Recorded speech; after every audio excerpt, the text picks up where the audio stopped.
सभी कक्षा 8वीं के छात्रों का मेरी इस वीडियो में स्वागत है।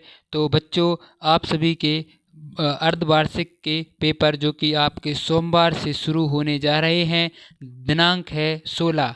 तो इस तारीख से आपके अर्धवार्षिक की परीक्षा जो है शुरू होने जा रही है बच्चों। तो कक्षा 8वीं के विद्यार्थी ध्यान से देखें, यह पेपर जो मैं लेके आया हूँ यह हिंदी का पेपर है जो कि आपकी प्रथम भाषा है।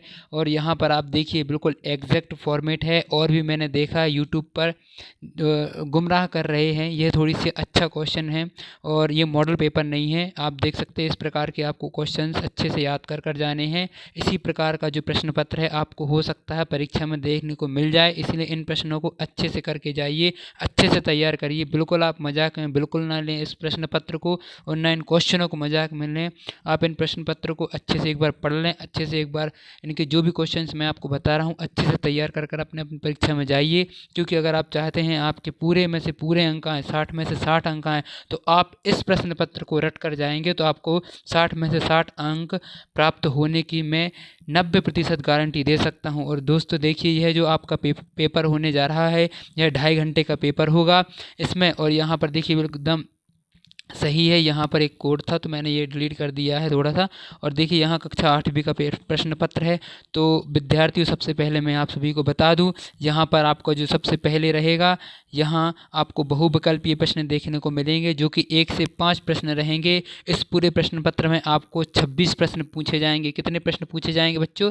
26 प्रश्न इस प्रश्न पत्र में पूछे जाएंगे। और इसके बाद आपने जो जैसे आपके त्रैमासिक में और वार्षिक अर्धवार्षिक में आपने जो परीक्षा दी होगी पिछली कक्षाओं में, तो उसमें जैसी पुस्तिका आती है उसी प्रकार की आपको पुस्तिका प्राप्त होगी। अगर आपको समझ नहीं आ रहा है कि किस प्रकार की पुस्तिका आपको मिलेगी, तो मैं एक प्रश्न पुस्तिका जो रहती है आपकी उत्तर पुस्तिका रहती है, उसकी भी मैं एक वीडियो बनाकर अपलोड कर दूंगा, जिसमें आपको मैं बता दूंगा कि उसमें कैसे कैसे आपको उत्तर लिखने हैं, किस प्रकार ढंग से, किस प्रकार का ढंग रहेगा प्रश्न लिखने का, उत्तर लिखने का, और किस प्रकार की पुस्तिका आपको प्राप्त होगी अपने परीक्षा में, तो मैं आपको वह भी एक बार बता दूंगा। तो चलिए आपको मैं बताता हूँ। सबसे पहले आपको बहुविकल्पीय प्रश्न देखने को मिलेंगे, है ना। तो बहुविकल्पीय प्रश्न 1 से 5 तक के रहेंगे।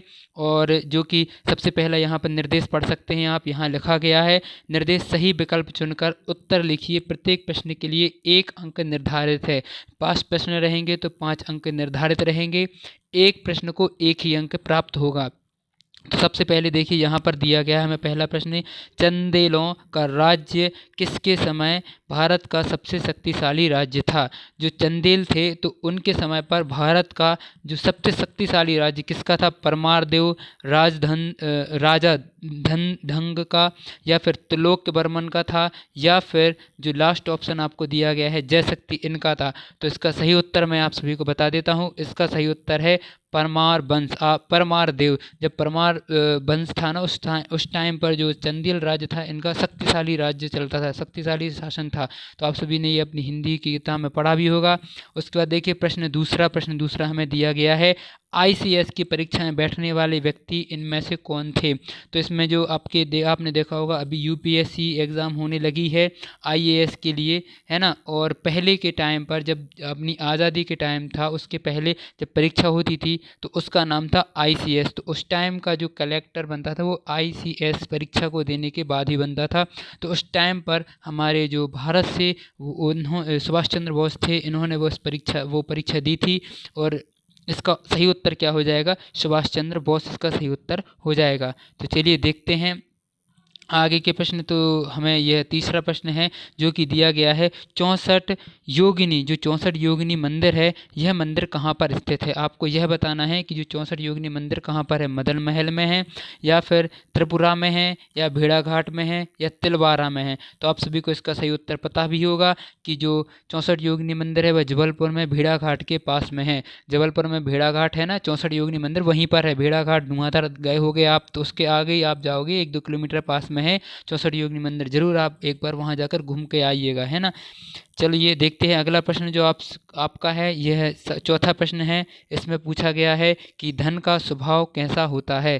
तो इसमें बताना है कि जो धन का स्वभाव कैसा होता है, स्थिर होता है, चंचल होता है या फिर शांत होता है। और जो कि लास्ट ऑप्शन हमसे पूछा गया है, उसमें देखिए लास्ट ऑप्शन दिया गया है अबिचल। कैसा होता है? अबिचल होता है कि। तो इसमें जो धन का स्वभाव होता है वह कैसा होता है? चंचल होता है। धन का स्वभाव कैसा होता है? चंचल होता है। आप इन प्रश्नों को अच्छे से रट कर जाइएगा।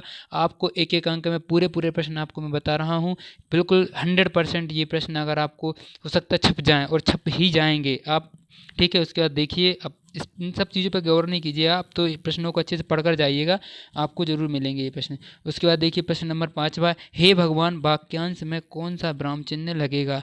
तो जो हे भगवान है, जो ये शब्दांश आपको वाक्यांश दिया गया, इसमें कौन सा प्रश्न चिन्ह लगेगा, विराम चिन्ह लगेगा, प्रश्नवाचक लगेगा, पूर्ण विराम लगेगा, या फिर योजक चिन्ह लगेगा, या फिर जो कि लास्ट ऑप्शन दिया गया है विस्मयादि बोधक लगेगा। तो इसका सही उत्तर विस्मयादि बोधक नहीं होगा, इसका सही उत्तर होगा पूर्ण विराम। ठीक है बच्चों। उसके बाद देखिए अगला, रिक्त स्थान जो आपको दिए गए हैं 6 से 10 तक जो पूछे जाएंगे वो रिक्त स्थान होंगे।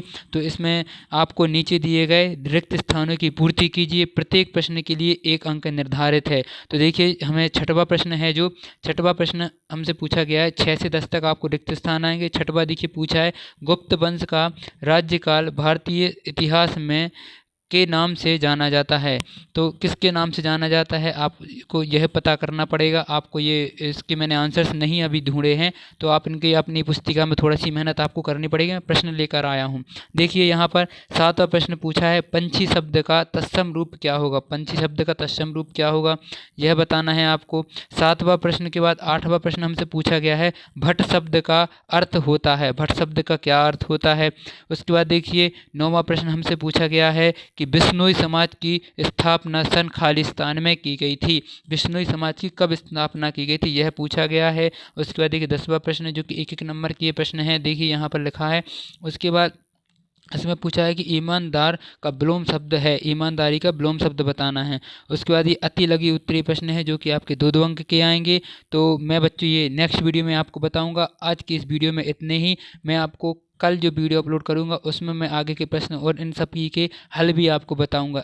चैनल को सब्सक्राइब कर लीजिए, जिससे आपके पास नोटिफिकेशन आ जाए, और आपके जो आगे के आगामी प्रश्न पत्र हैं उनकी भी आपको समय पर आपको उनकी जानकारी प्राप्त हो सके और आपकी अच्छे से तैयारी हो सके। देखिए आपके 60 अंक का यह प्रश्न पूछा जाएगा, मैंने पूरे अभी बताए नहीं हैं। तो अगला जो मैं वीडियो अपलोड करूंगा उसमें सॉल्यूशन भी बताऊंगा और प्रश्नों की और भी जानकारी आपको मिलेगी। थैंक यू, धन्यवाद। मिलते हैं नेक्स्ट वीडियो में।